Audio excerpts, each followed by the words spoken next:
Hello everyone, আমরা এসে গেছি স্ট্রাকচার অ্যানালিসিস 2 এর হোম অ্যাসাইনমেন্ট 2 এর সেকেন্ড প্রবলেম নিয়ে।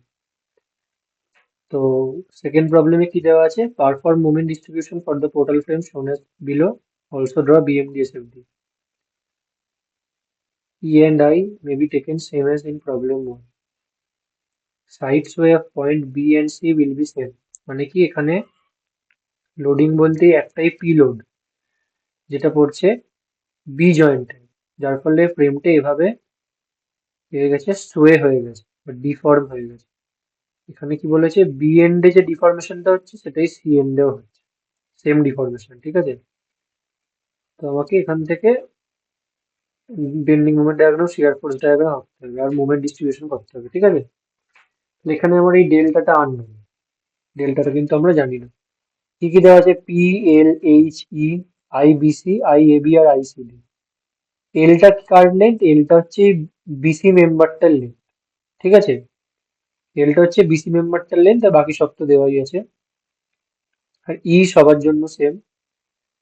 এবার আমরা যেমন করি, ফার্স্ট অফ অল আমরা কি করি, মোমেন্ট ডিস্ট্রিবিউশন মানে সমস্ত জয়েন্টকে ফিক্সড অ্যাজিউম করে নিই।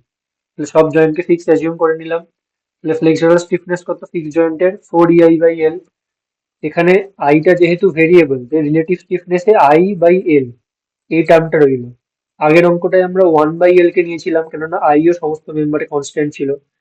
এখানে যেহেতু আইটা ভেরিয়েবল তাই I/L নিলাম। 4 আর ইটা কনস্ট্যান্ট, তাই ওটাকে অ্যাভয়েড করলাম। এবার এখানে কি করলাম, ডিস্ট্রিবিউশন ফ্যাক্টরের টেবিল, সেম আগের অঙ্কটার মতোই। এ জয়েন্টটা কি? এ জয়েন্টটা আমার ফিক্সড, সেই কারণে ডিস্ট্রিবিউশন ফ্যাক্টর নিচ্ছি না, কেননা যা মোমেন্ট আসবে ও মোমেন্ট নিতে পারবে। আর ডি জয়েন্টটা যেহেতু হিঞ্জ, তাই এখানে ডিস্ট্রিবিউশন ফ্যাক্টর 1, যা মোমেন্ট আসবে সেটাই ব্যালেন্স হয়ে যাবে, মানে কোনো আনব্যালেন্সড মোমেন্ট থাকবে না। ঠিক আছে, কেননা হিঞ্জ কোনো moment as a reaction provide করতে পারবে না। বাকি তো এটা ইজি। বিম জয়েন্টে দুটো, তার জন্য এল আই, I/L, সামেশন কে, এই দুটো সাম, আর ডিস্ট্রিবিউশন ফ্যাক্টর কে বাই সামেশন কে। এখানটা ইজি। এবার কি হয়েছে, এখানে লোডিং কি আসছে? ফিক্সড, আমার মোমেন্ট ডিস্ট্রিবিউশন করতে হবে, ফিক্সড এন্ড মোমেন্ট চাই। ফিক্সড এন্ড মোমেন্ট করতে গেলে আমার তাহলে এখানে ডেল্টাটা চাই, তাই না? কেননা এই ডেল্টাটা যদি না আমি জানতে পারি, যদি ডেল্টা ডিফরমেশন হয়, তাহলে ওখানে ফিক্সড এন্ড মোমেন্ট কত ডেভেলপ করে? এইরকম 6EI/L²। কিন্তু এখানে তো আমরা ডেল্টাটাই জানি না, যার ফলে আমরা ফিক্সড এন্ড মোমেন্টও জানতে পারবো না। সেই জন্য আমরা এই অঙ্কে কি করেছি, কোথায় গেল, হুম, অ্যাজ উই ডোন্ট নো, যাই হোক, any fixed end moment, so we assume fixed end moment equals to 10 kilonewton metre. এটা তোমাদের যা ইচ্ছা তাই ধরতে পারো। ঠিক আছে, যা ইচ্ছা, এমন নয় যে 10 ধরেছি মানে 10ই ধরতে হবে। assume whatever you wish। ঠিক আছে, কেন অ্যাজিউম করতে হলো? কারণ FEM equal to 6EI/L², here delta is unknown, সেই কারণে আমাকে অ্যাজিউম করে নিতে হলো। এবার এটা হলো ফ্রি বডি ডায়াগ্রাম।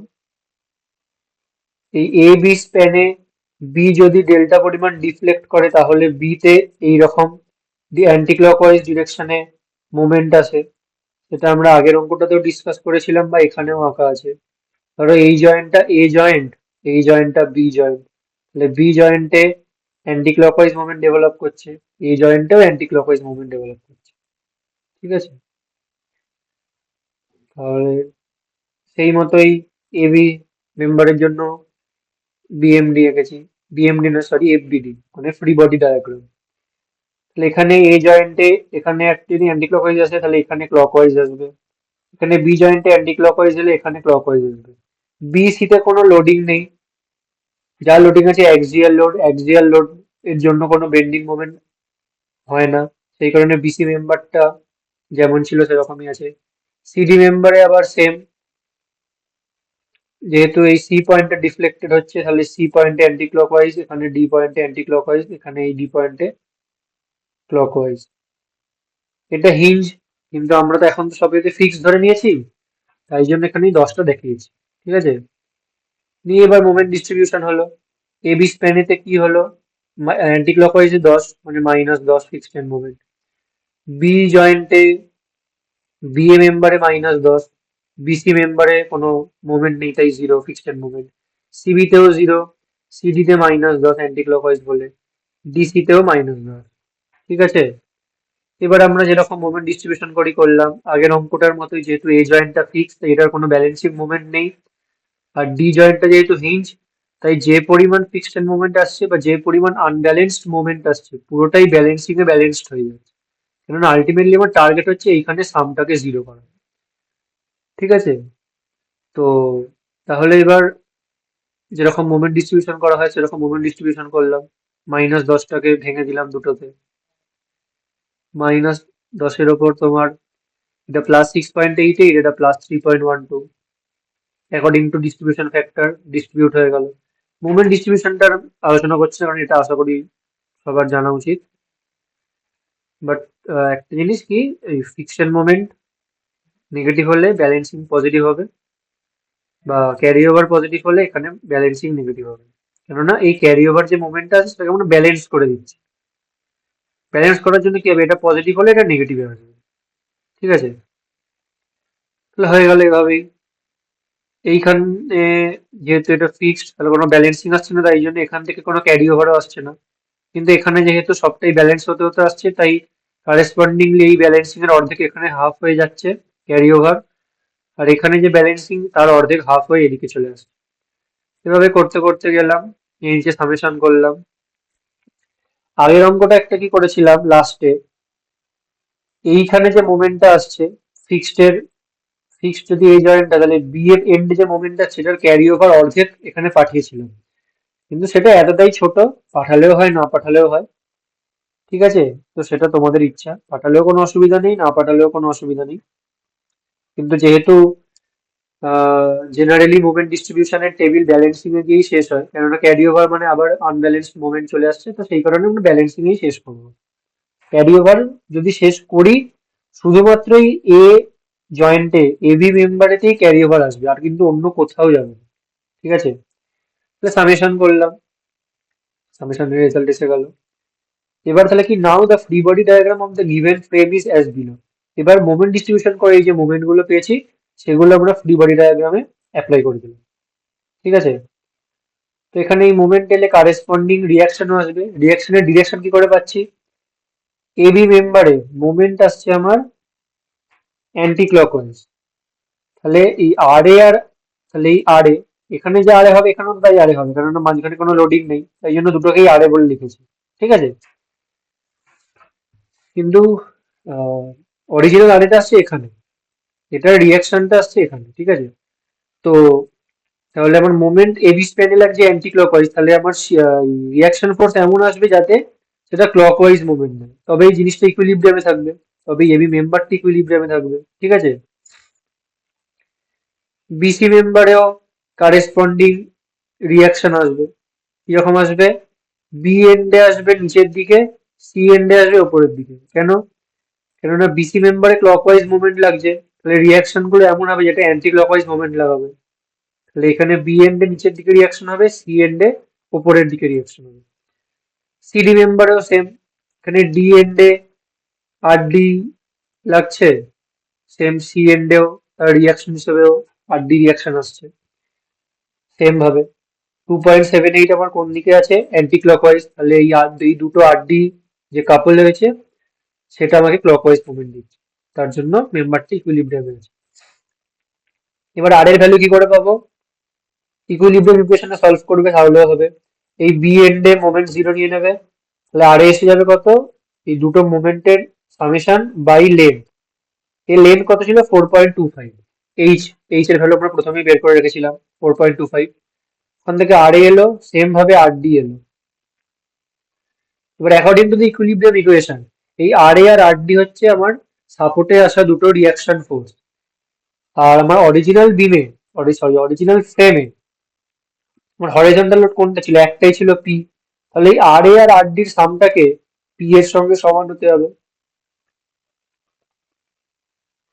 এই আর এ আর ডির সামটাকে পি এর সাথে সমান হতে হবে। এবার একটা জিনিস, এখানে আমরা ফিক্সড মুভমেন্ট জানতাম না, ঠিক আছে? তো তাহলে যেই যে আর এ আর আর ডিটা পেয়েছি সেটা তাহলে আমার অরিজিনাল নয়, আমরা তো জানি না যে এটাই অরিজিনাল পি লোড লাগানোর ফলে এই আর এ আর ডিটাই আসছে, সেটা তো আমরা বলতে পারছি না।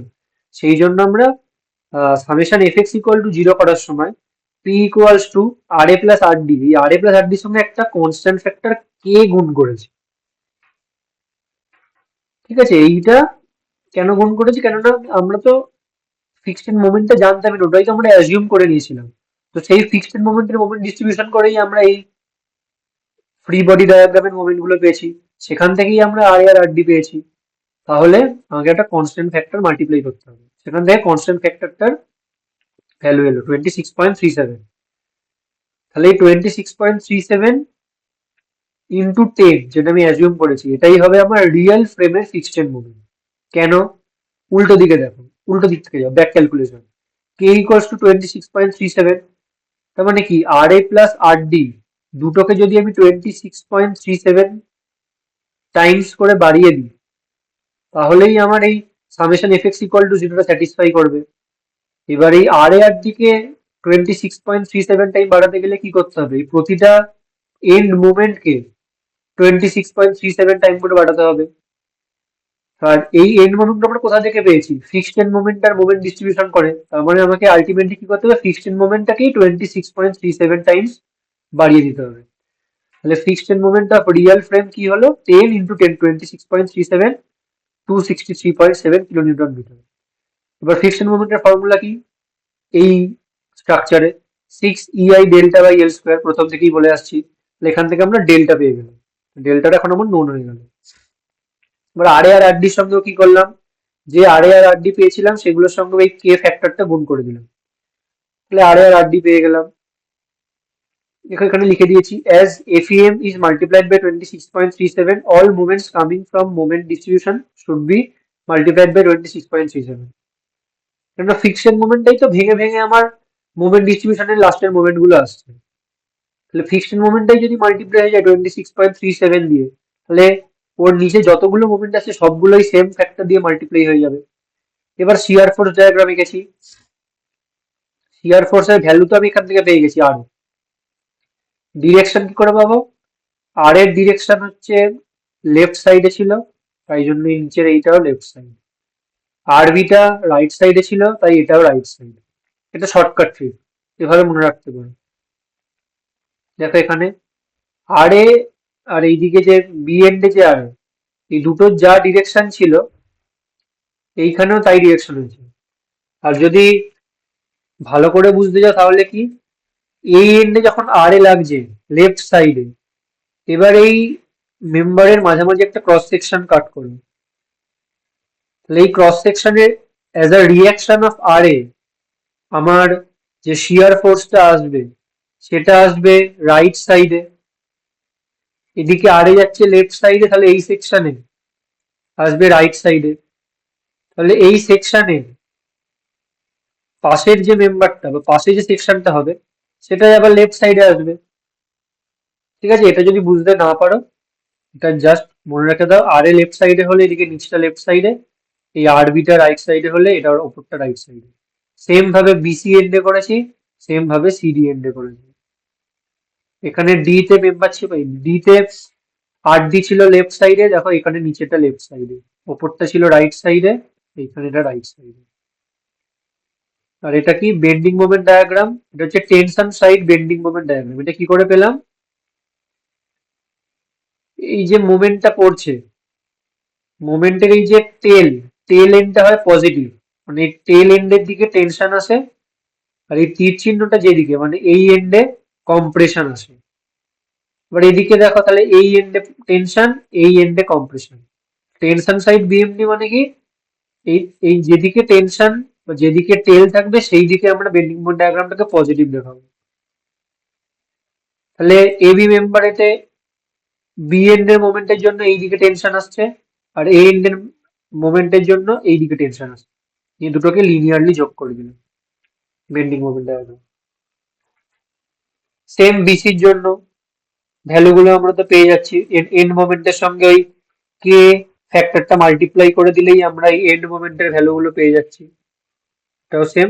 আর এখানে ডিএন যেহেতু হিঞ্জ, এখানে মোমেন্ট আসবে না, তাহলে এখানে মোমেন্ট আমার জিরো হয়ে যাবে। আর সি এন্ডে যে মোমেন্টটা ছিল সেটাকে আমরা কি করলাম, কে ফ্যাক্টর দিয়ে মাল্টিপ্লাই করে দিলাম, দিয়ে আমরা পেয়ে গেলাম tension side bending moment diagram. ঠিক আছে, থ্যাংক ইউ ফর ওয়াচিং।